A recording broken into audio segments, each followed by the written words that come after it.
I now give the floor to His Excellency Peter Mohan Maitre Perez, Head of the Delegation of Sri Lanka.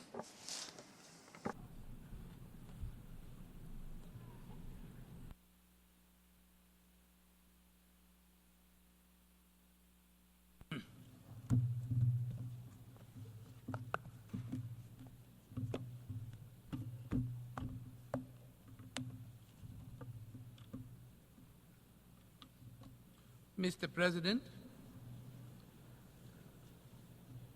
Excellencies, distinguished delegates, ladies and gentlemen. Sri Lanka felicitates His Excellency Philomen Young of Cameroon on his election as the President of the 79th session of the United Nations General Assembly. Mr. President, against the background of global turmoil, setbacks and transformations, the aspirations of this year's Assembly for a better global future resonate with those of the people of Sri Lanka. On the 23rd of September, following a transparent and peaceful electoral process and a dignified transition in keeping with our decades of democratic practice, His Excellency President Anura Kumara Dissanayake was sworn in as the 9th Executive President of Sri Lanka. The people of Sri Lanka have vested in him the mandate to realize the people's aspirations for the future and to build a sustainable foundation for future generations. His Excellency President Dissanayake has outlined to the nation his determination to put in place a united Sri Lanka and a transformed ethical political culture. A political culture echoing the wishes of the people. His future trajectory combines nation building based on public trust in governance and in the political system through accountability, integrity, and the elimination of waste and corruption. In the words of His Excellency President Anura Kumara Dissanayake, quote, "We are launching a unified Sri Lankan nation that respects diversity, fully ending an era of division based on race, religion, caste, and class." Close quotes. In order to achieve these objectives, the government has recognized that it is crucial to reinforce stability and confidence in the economy and stimulate growth. The government will work within commitments to reach macroeconomic stability through the framework of international financial institutions and in negotiations with sovereign and private external stakeholders. The government is acutely aware of the hardships that have been faced by the people in the process of economic transition. Measures will therefore be put in place to generate greater resources for enhanced public expenditure and welfare to raise the living standards of our people with equity and justice. Mr. President, the recent vote for change by the people of Sri Lanka presents us with a renewed opportunity, and we are determined to succeed, including with the support of our friends in the international community. Mr. President, despite our consensus on the Pact of the Future, this year's UNGA takes place at a moment of profound global crisis on multiple fronts. In the Middle East, we are closer to wider regional conflagration than when we convened last week, and the humanitarian suffering in Gaza gets worse by the day. The achievements of the SDGs now appears beyond our reach, and we are off target on the Paris climate goal to limit the temperature increase to 1.5 degrees centigrade above pre-industrial levels. Big power rivalries and geopolitical tensions have reignited and widened, and new rifts are reappearing on north-south lines. Racism, intolerance, discrimination, and xenophobia against migrants are on the rise. Theaters of conflict and tension have opened up on land and in oceans. The developments in the digital realm provides a fertile ground for proliferation of disinformation and hate speech, with the potential of violence. Mr. President, the lingering impact of the pandemic have reverberated throughout the global economy, creating profound economic insecurities, threatening free trade and leading to protectionist barriers. We are spending more on weapons than ever before in the past, and regrettably, the use of nuclear weapons is in mainstream discourse. New domains are being weaponized, including outer space and cyberspace, while the use of AI is challenging international humanitarian law in the battlefield. Excellencies, today a large number of developing countries, including my own, face a debt crisis of unprecedented proportions. This debt distress severely impedes our ability to invest in sustainable development, as we are unable to meet these financial obligations while simultaneously investing in the future and the well-being of our people. It is a fact that financing challenges remain at the heart of the sustainable development crisis. As per the Financing for Sustainable Development Report of 2024, the SDG financing gap is between US dollars 2.5 to 4 trillion. Staggering, isn't it? Mr. President, given these immense challenges, the need for comprehensive reform of the global financial architecture has never been more pressing. The current international debt resolution framework has failed to respond adequately and efficiently to contemporary challenges. The global landscape has changed dramatically, with global debt, particularly in the developing world, increasingly controlled by international bond markets and non-Paris Club lenders. Think about it. It is therefore time that we review the architecture's traditional moorings. We must urgently reform this system to reflect the new economic landscape.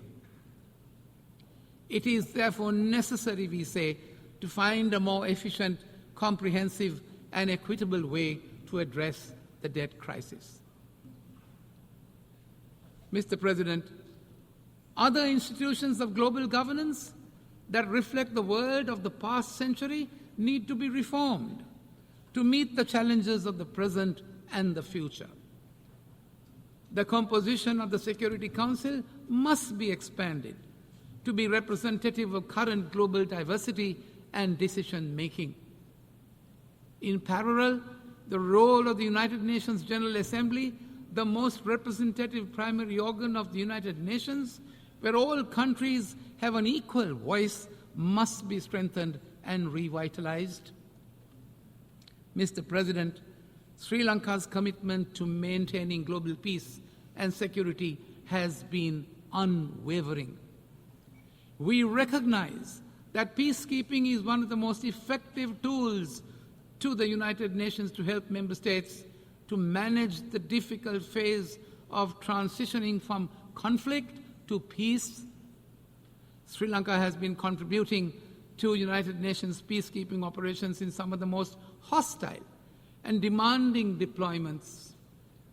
Over 23,000 men and women from Sri Lanka, armed forces and police have contributed to ensuring international peace and security under the UN banner over the past 6 decades and has been commended for high-caliber service. Mr. President, beyond economic recovery, we face an even greater existential threat, the ongoing climate crisis, and the accompanying need for a just energy transition. Although our development strategy has not contributed to climate degradation, Sri Lanka has taken concrete steps to address these challenges. We will increase our nation's forest coverage and increase renewable energy in our energy mix. It is time for developed countries, Mr. President, to fulfill their obligations and assume their fair share of responsibilities under the principle of common but differentiated responsibilities. We need their support in mitigation and adaptation efforts, as well as compensation for loss and damage. Without a concerted international effort, Mr. President, to bridge the climate financing gap, the burden of climate impacts will continue to fall most heavily on those least responsible for the crisis. Sri Lanka is committed to phase out coal by 2040 and reach net zero carbon emissions by 2050. As a climate vulnerable country, Sri Lanka has been advocating for operationalization of the Loss and Damage Fund and called for climate justice. There is therefore an urgent need, we say, for increased climate financing, especially for vulnerable developing nations like Sri Lanka. Mr. President, 2 other critical issues which are also relevant to Sri Lanka as an island nation were part of the discourse during this year's high-level week. Sea level rise is an imminent reality affecting millions.